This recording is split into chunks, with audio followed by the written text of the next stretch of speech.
Have you ever wondered what do real estate agents actually do to sell homes?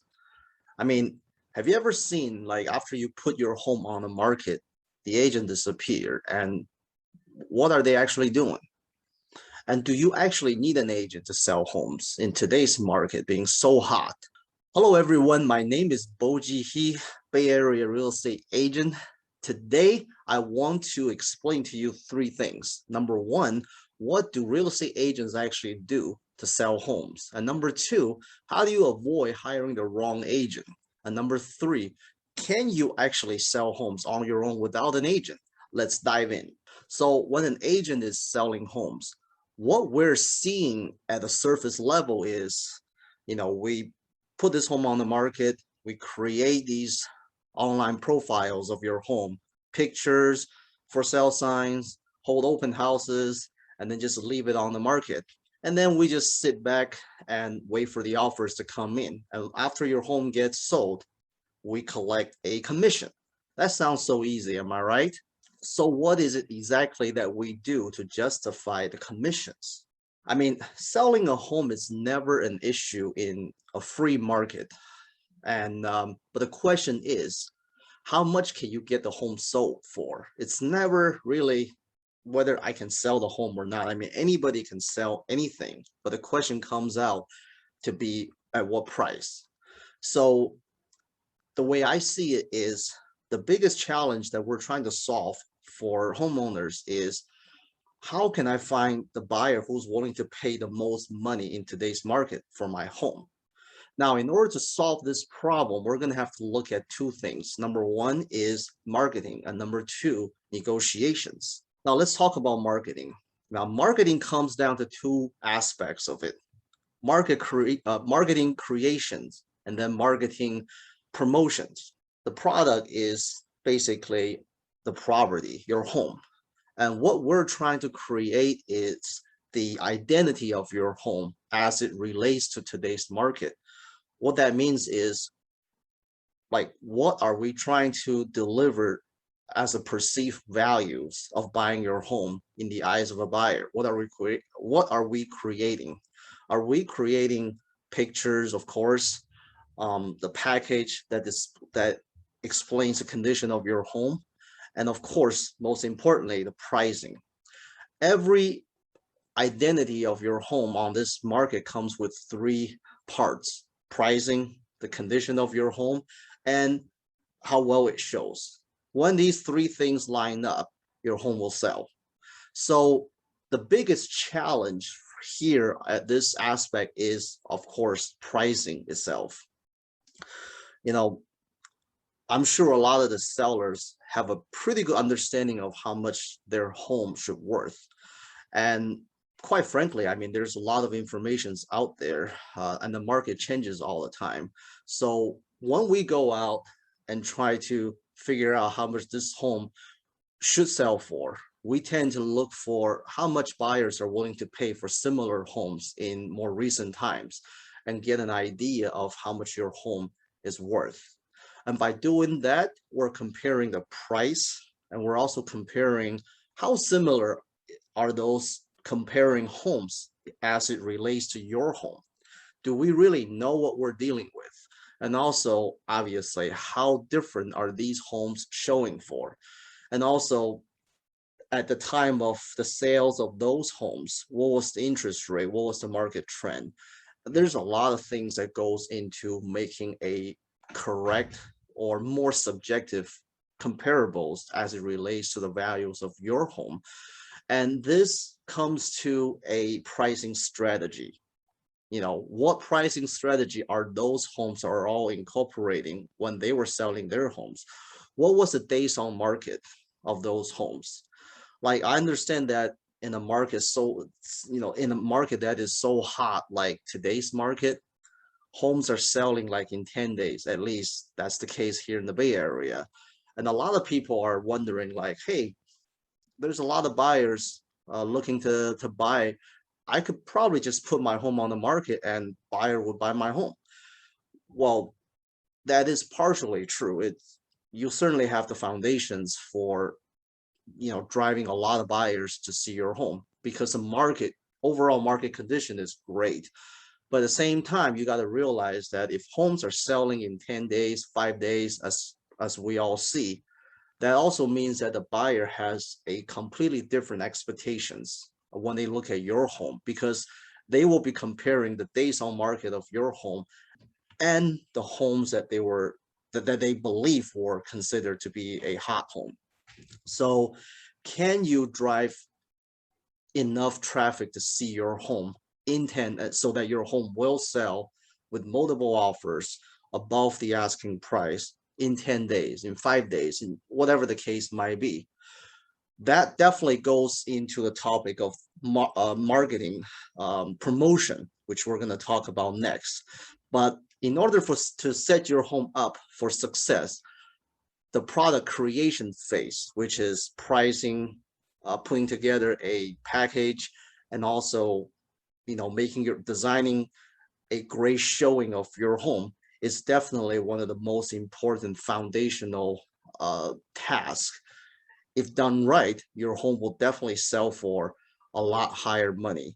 So an experienced agent here can totally help you knowing exactly what the market is doing, so that you both will have the right pricing strategy to begin with. So now, market is hot, knowing that in order for homes to sell in less than 10 days, there's definitely a lot of things to be done. There's a lot of marketing promotions to be done. This comes down to how do we promote properties so that it will sell in, let's say, within the average days on market, 10 days or 20 days. And marketing promotion comes down to basically passive and active marketing. Now, passive marketing is what a lot of the for sale by owners would do. And quite frankly, a lot of agents do that too. And we'll basically just put this property on the internet and let the internet take care of the rest of the exposures. And in today's market, a lot of times, if your home is priced well, that alone would probably be enough, as long as you know how to manage the showings and how to basically take the inquiries, inbound calls, outbound calls, how you follow up, and all that sort of thing. You should, a lot of times that is enough. Here in my team, me and my team, what we do is, we do the passive marketing too. We'll put homes on the MLS, we'll put them on all the other 50 major real estate websites, but we also do active marketing, because we want to actually put your home out there and gain the most exposure. So we do Facebook ads, we do Google paid pay-per-clicks, and we also do circle prospecting. We call around the neighborhood and let all the neighbors know that this home is coming soon. And we also actively put your home in front of every agent in the county, in front of all the buyers and investors, both locally and out of state, before we put this property on the market, because we want to gauge what the market feedback is. It's kind of like a restaurant doing a soft opening before the grand opening, so that if we uncover any issues, maybe the market suddenly change, we know we could probably sell for even more or less. We have room to make the adjustment before we actually hit live. So, that's something I believe not a whole lot of agents do. We certainly do that in order to further ensure seller the most successful experience as far as marketing goes. We also have a weekly marketing meeting with the seller, because we want to make sure the seller knows what's going on. We don't just put the property on the market and then just wait for whatever happens. So that way the seller totally are not in the dark. They know exactly how many showings, how many appointments, how many buyers are calling, what are their feedbacks, if we need to make an adjustment, what adjustments should we make, all that wonderful things. So that's the importance of marketing. That's definitely one half of the battle. If you get the pricing right and you do enough marketing promotion, you should have no problem getting a lot of showings and potentially multiple offers on the table. And this leads to the second part of the success equation, which is negotiations. So what is negotiation? A lot of people, when it comes to negotiations, like to think it's just two parties keep saying, no, no, I want this, you want this, back and forth. Well, I mean, a successful negotiation is a lot more sophisticated than that. In fact, the power of the negotiation is the ability to walk away. But of course, the skills is never having to. So in order for you to have a successful negotiation experience, what you really need is leverage. And let me explain what that means, okay?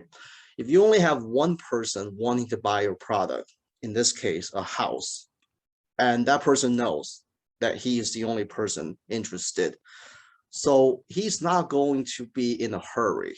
In a lot of cases, that's just human nature, especially when it comes to, a large ticket items like a house, lots of money. Well, buyers only have urgency in negotiation if they know there's other buyers who's also interested to buy this very same product. If not, then they can wait because they know tomorrow your property is still on the market. If they take a week off vacation and come back, your property will still be on the market. In that case, there's really not much you can do other than just a follow up.